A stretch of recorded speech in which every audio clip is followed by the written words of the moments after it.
can get you guys into some Gregorian chanting. Are you guys ready to do some Gregorian chanting? You know what that is? Like the monks of the Middle Ages, they would sing like this. So we're going to do whatever I say, you're going to say exactly what I say back to me. Okay, I'm going to do a Gregorian chant style. You're going to do it back to me, Gregorian chant style. I loves me the Lord.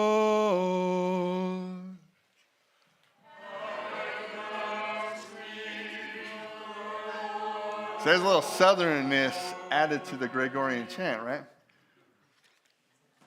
Are you ready to hear the preaching of God's word?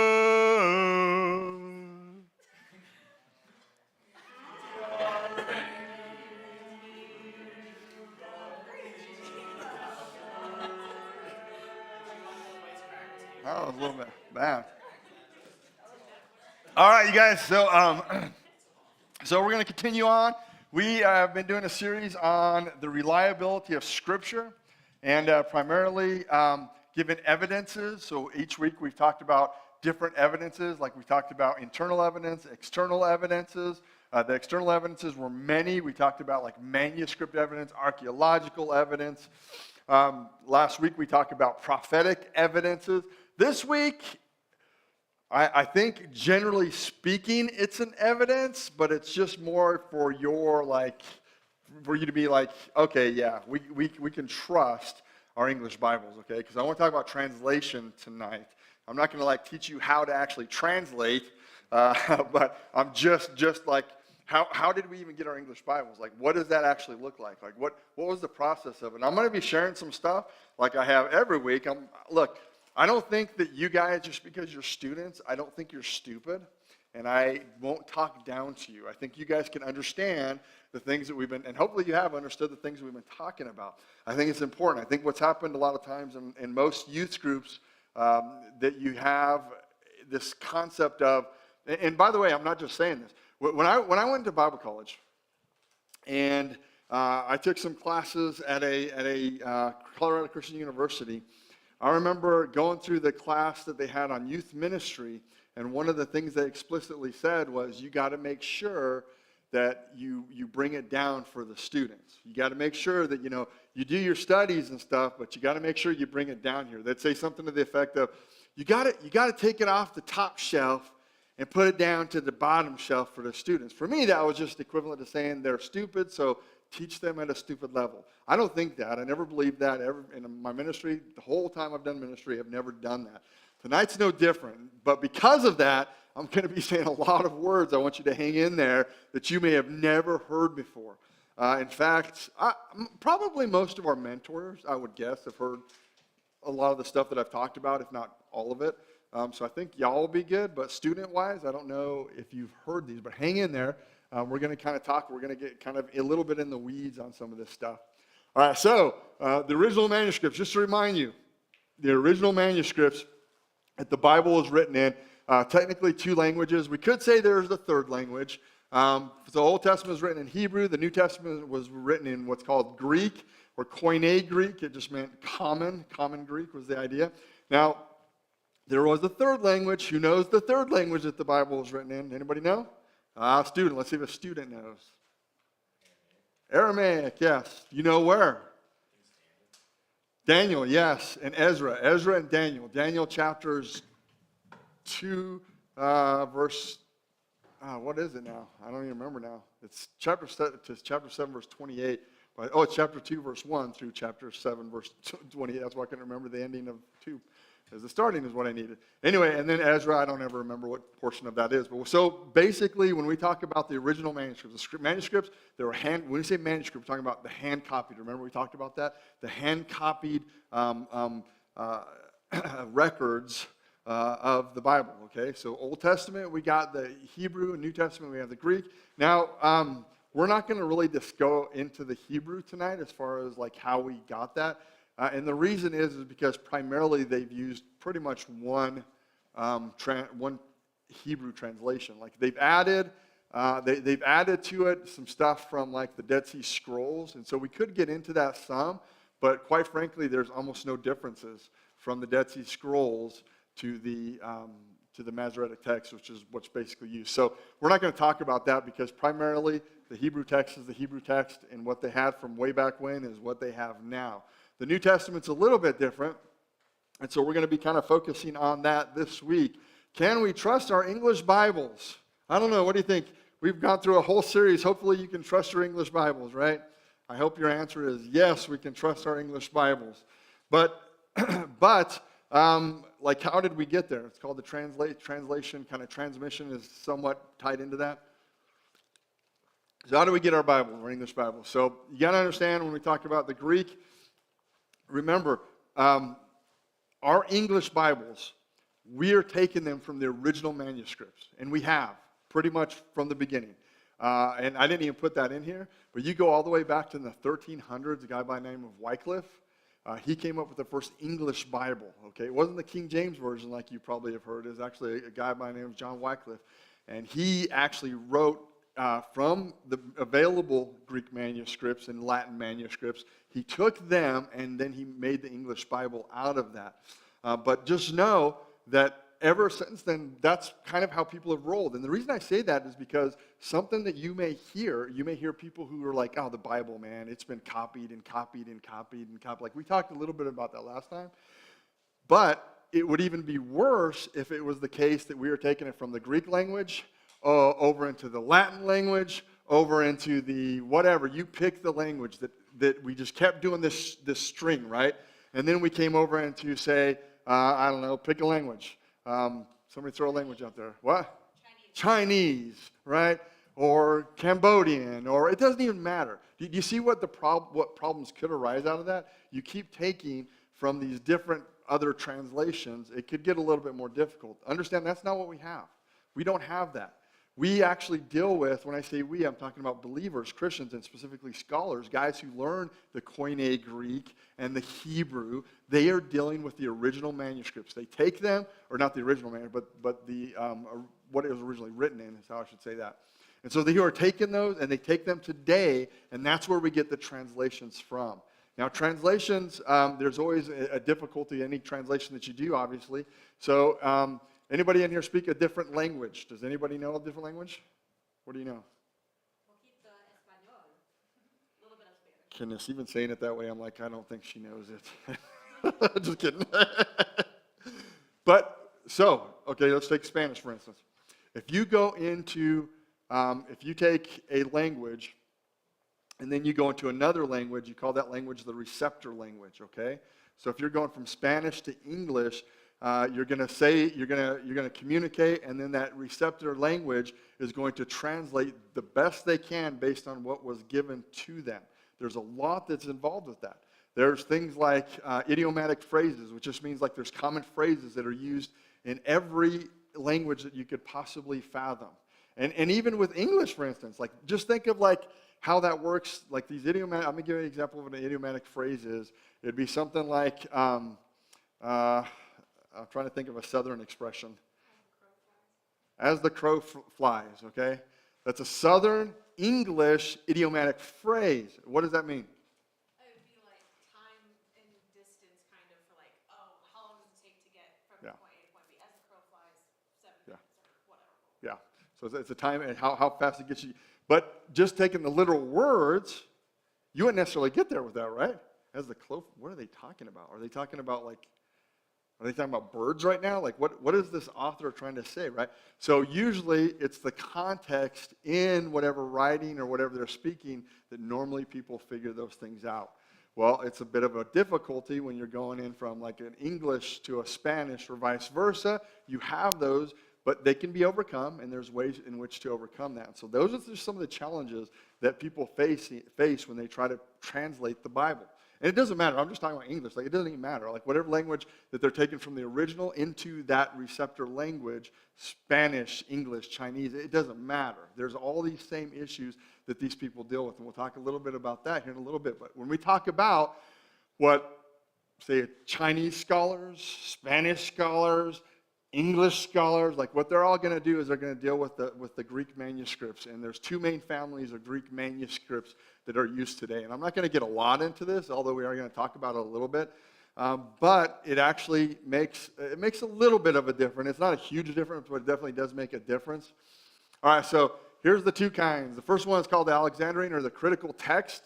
I told you guys were going to learn some stuff that maybe you've never heard of before. Now, again, this is from a family of ancient Greek manuscripts, okay? A lot of these, so there's a couple of different families, but there's really just two major ones. One is the Alexandrian. The critical text is what we also call it, so it's used, both those terms are used interchangeably with scholarship. So Alexandrian, or the critical text, are these ancient Greek manuscripts from, cleverly enough, Alexandria, Egypt. And a lot of times that's where you end up finding where these things actually come from, is based on the location. But it's more than just that. So the Alexandrian text, it's basically, they're looking at these manuscripts and they're seeing the different variants that they have in it, and that's kind of, in the different areas that they found these manuscripts, they've noticed that it was some of them, or most of them, they're similar variants or different kinds of things that are going on in the manuscript, and that's why they clump them together.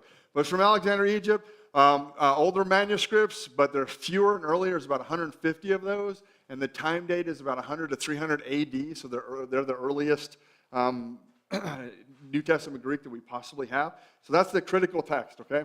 And that's actually a huge one. We'll talk about it in a second. This next one is called the Byzantine text, or the majority text. It's from Constantinople or the Antioch area. We're talking current day Turkey is kind of the idea, just to give you kind of an idea, kind of the area that you found these things. The vast majority of later manuscripts come from this area, like 5,300 rather. Mostly, and the time date is mostly between 800 to 1400 AD. And this is like it's an in-house debate.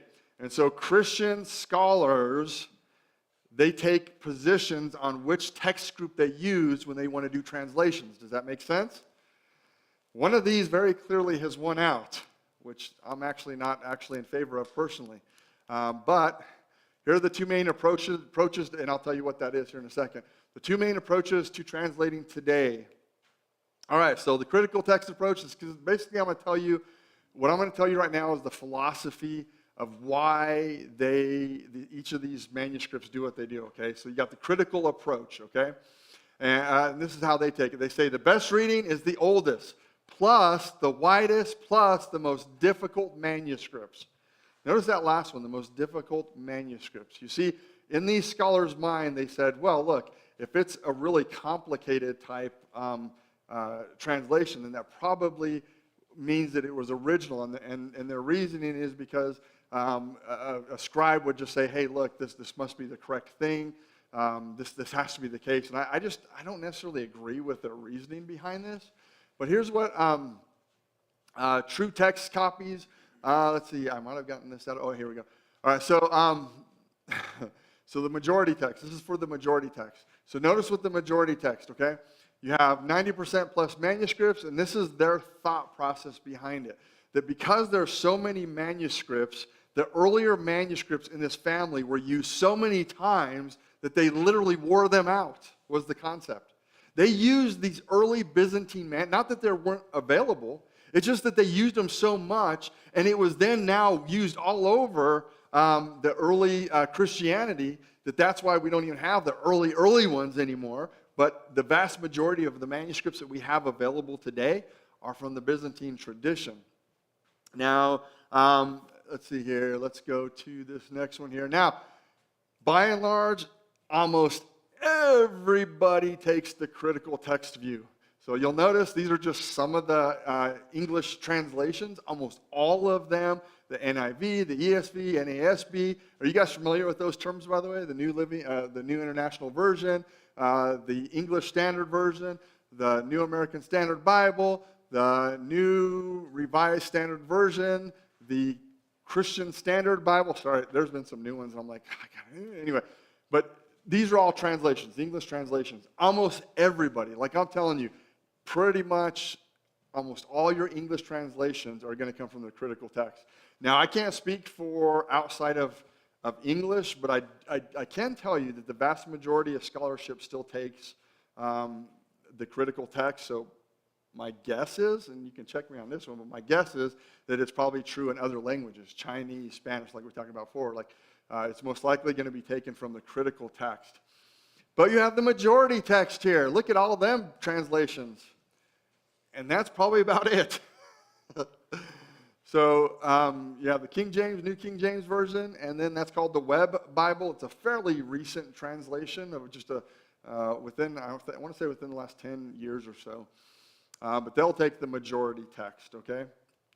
Now, differences between before we, well, actually, wait, I want to go back. So before I go into that, I want to say something to you.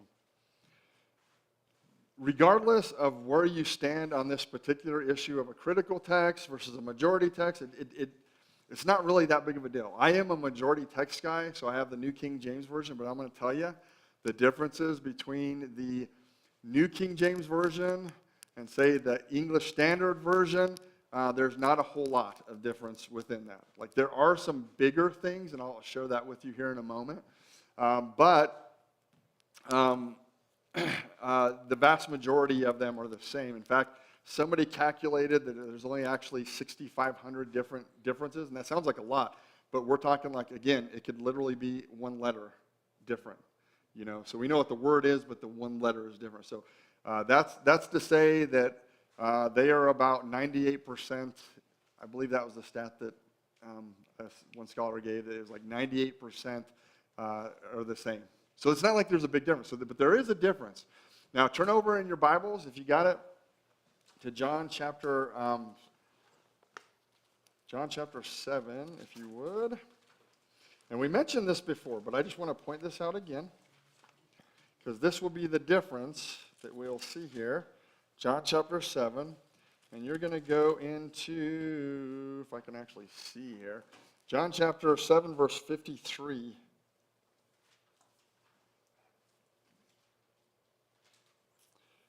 Wait, is that the one did I get that right?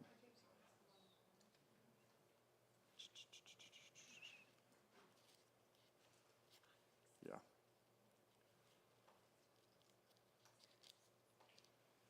Yeah, so it'll go through, it'll actually go through down to, what does it actually go down to? 8:11. Yeah, 11. Yeah. Yeah, it's 8:11, all the way through 8:11. So those verses, John chapter 7, verse 53, all the way through 8:11, the critical text says isn't even in your Bible. So if you look in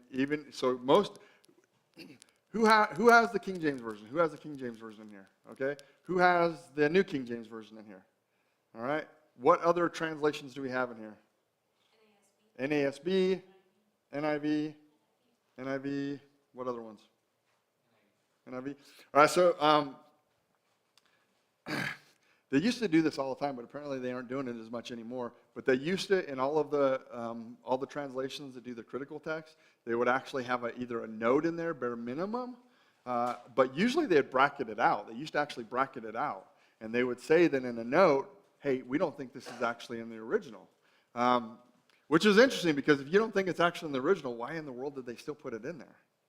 Right? That's a question that should be asked, right?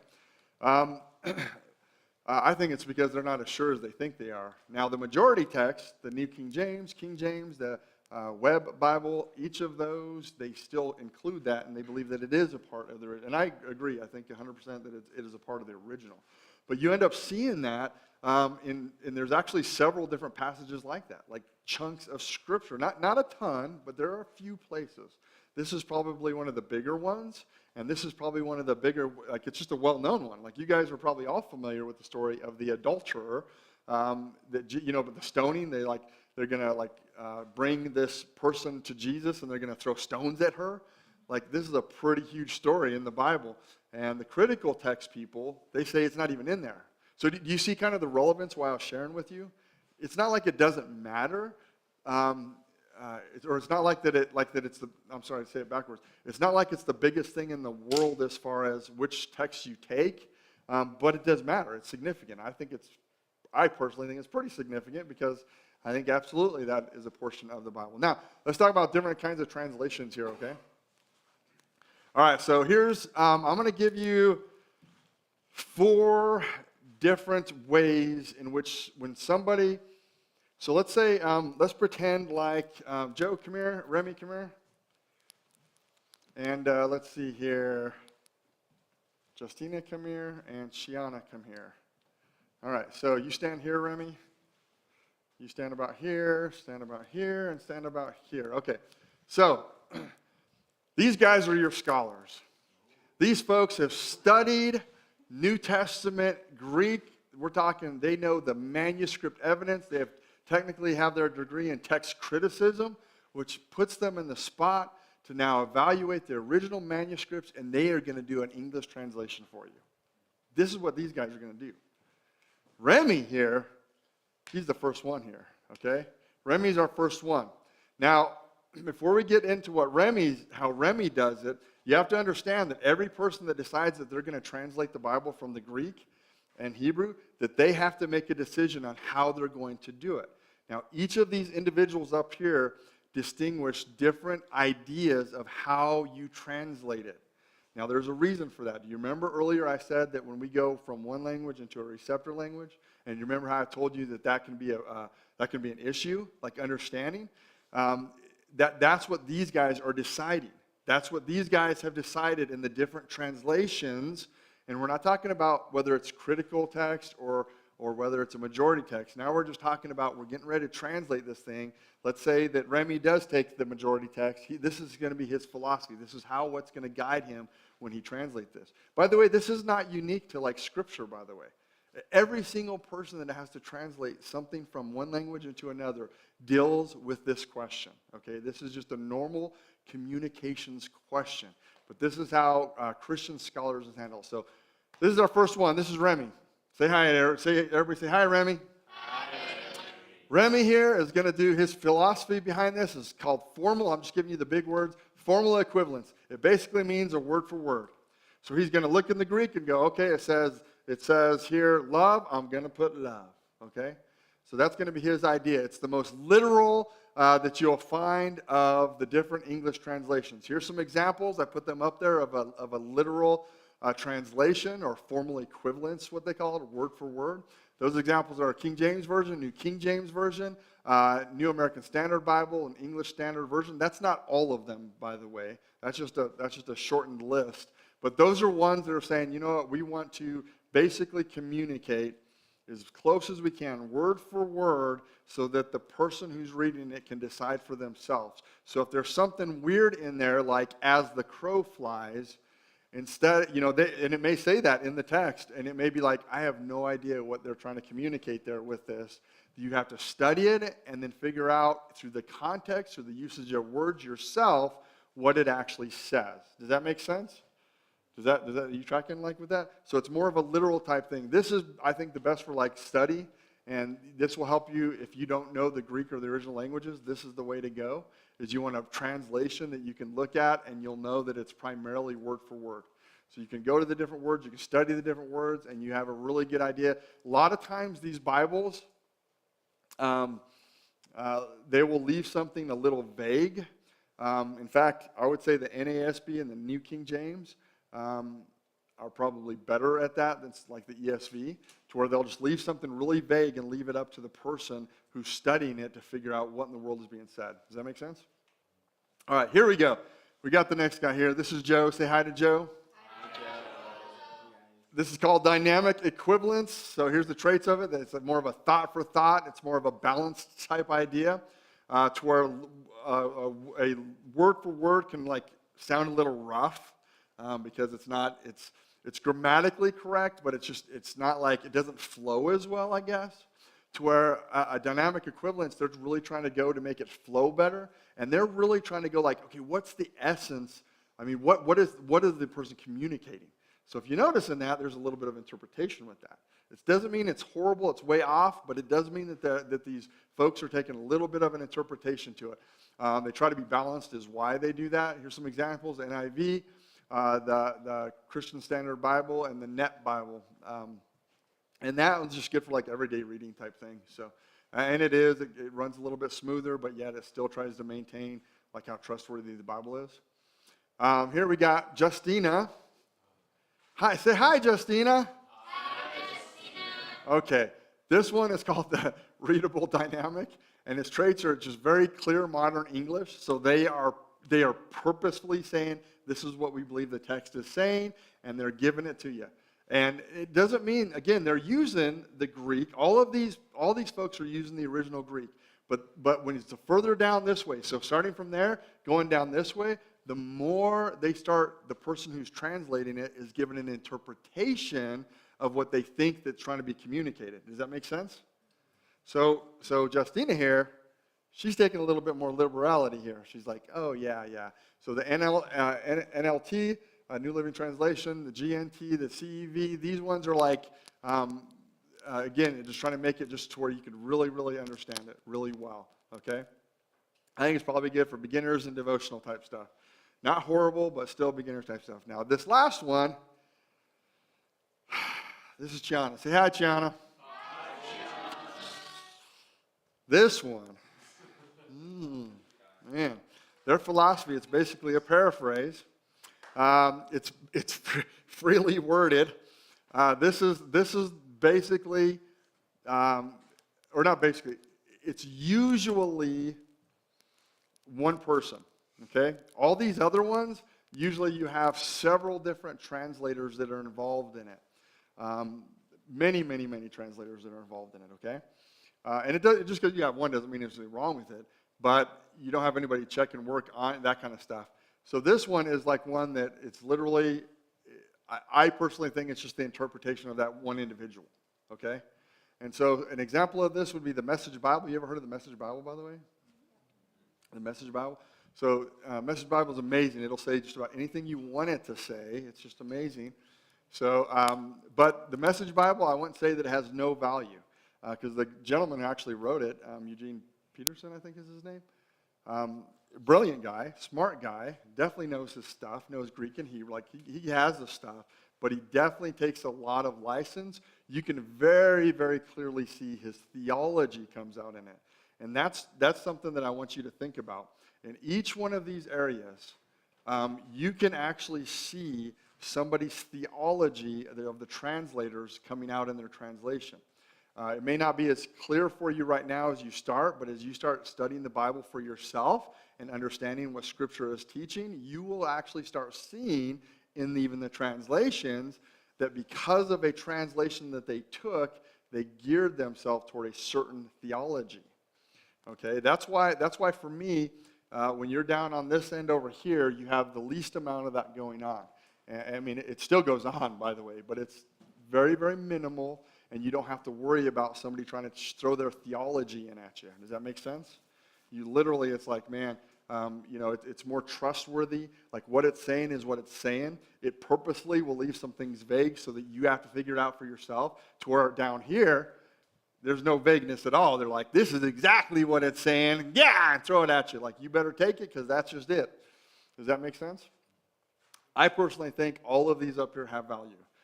So I prefer this for study, but I will tell you when I prepare a message, a sermon for Sunday mornings, I actually look at every one of them. Well, not always on Chiana's side of things. Sorry, Chiana.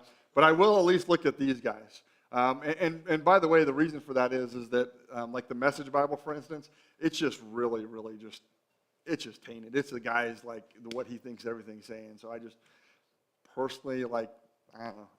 This is just personally, I don't find a lot of value in it, do I? In the scholar world, we like to call it loosey-goosey. Loosey-goosey. Yeah, it's French. Loosey-goosey. Or whatever, yeah. So anyway, does that make sense? Does that make sense? All right, so here's the last thing. Which English Bible should I use? I had somebody ask this question to this pastor, and the pastor said this, and it sounds really cool at first. It's one of those preacher things like, oh, wow, that'll preach, But he said, the one that you'll use. And it sounds so pious. It sounds so like, yeah, that's right. So any one of these that you want to choose, go for it. But it's not that simple, okay? In my mind, you need to be a little bit more discerning. Yes, you should pick a translation you're going to read. I would still stay away from Chiana's translation. Don't go to Chiana's translations. I would say that one of these three primarily, but I would even lean more toward either a Joe or a Remy. So sorry, Justina, but I probably would move away from you as well. And primarily because you're still going to get, like with Joe, for instance, like if you really want to, like I would suggest to get a couple different Bibles, like maybe one from each of these, but when you're studying it, read through Joe's, but then when you start studying the words, go to Remy. Or if you just want like me, I just stay here pretty much the whole time, but I look at all the other translations. I look at any given sermon, I'll read through between 9 to 12 different translations and of English, the English translations, plus looking at the Greek and the Hebrew. So, but I think it's very, very important. So my point with you ultimately is to say, this thing that we have now in our English Bibles is what we're talking about. I believe you can trust them. I believe there's a lot to say for them, that you could trust them, and you just need to pick a Bible and make sure you're reading it. Does that make sense? All right, I think we are done for this evening. For right now, we're not for the evening, but for the talk time. We're going to have Remy give the gospel. The rest of y'all can sit down.